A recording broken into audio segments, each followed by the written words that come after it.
Thanks for stopping by the Caribou Data Science channel today. This is your channel for all things for data analytics, okay? But before we get started, I do have one favor to ask you today. Actually, you click on that like button for me at the bottom of the screen. Thanks so much, folks. Now let's get on with the show.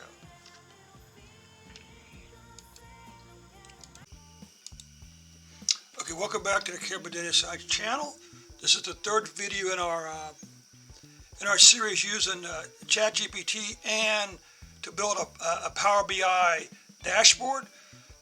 Tonight we're just doing a quick summary of the project to date. So let's take a look at ChatGPT. I said, summarize what we've done so far. It says, certainly, here's a summary of what we've accomplished so far. Actually, it's not so much we as it is ChatGPT. Okay, anyway, understanding preparing the data. Excuse me. Data set overview. We started by examining the Excel file you provided, which contains multiple sheets related to demographic and life expectancy data. We focused on the country sheets.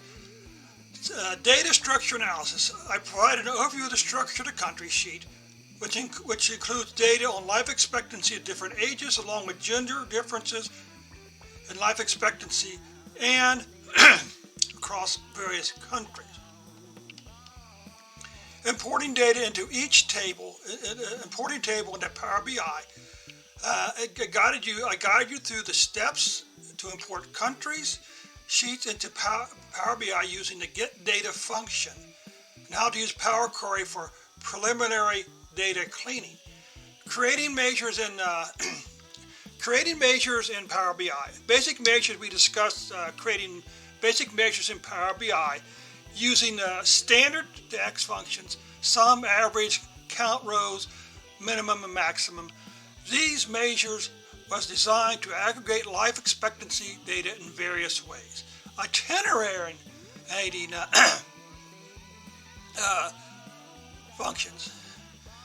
When we explored more advanced measures using itinerating functions like sum x, count x, average x, min x, max x, count x, count AX, product x, concatenate x, and rank x. These features now allowed for the row-by-row computation across the table, enabled us to more nuanced data analysis. Building and visualization. Visualization with Python, although we couldn't create a visualization entirely in Power BI here. I demonstrated how to visualize the average life expectancy over years using Python as an example. It means of course that it can't actually create Power BI visualizations in ChatGPT. Creating plots with Power BI. Next, I provided step-by-step instructions on how to create visualizations, both visualizations in Power BI using the measures we created. We created two plots, one for life expectancy using sum x, and another for life expectancy for average life expectancy using the average x over time. Now, skills and concepts covered.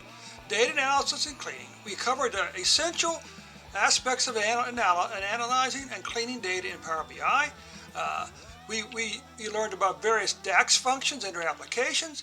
Power BI visualization. I guided you through the process of creating an insightful visualization on Power BI.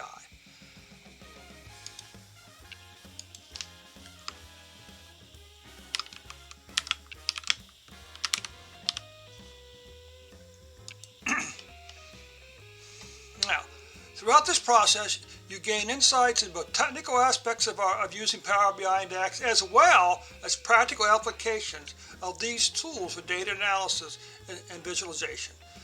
If there's more you would like to learn, if more you learn or do with your data, feel free to let me know. Well, there is some other things we want to do, right? We've got to finish our checklist.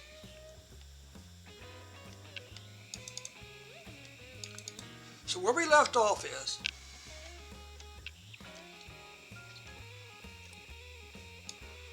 we're actually down to about 6, okay?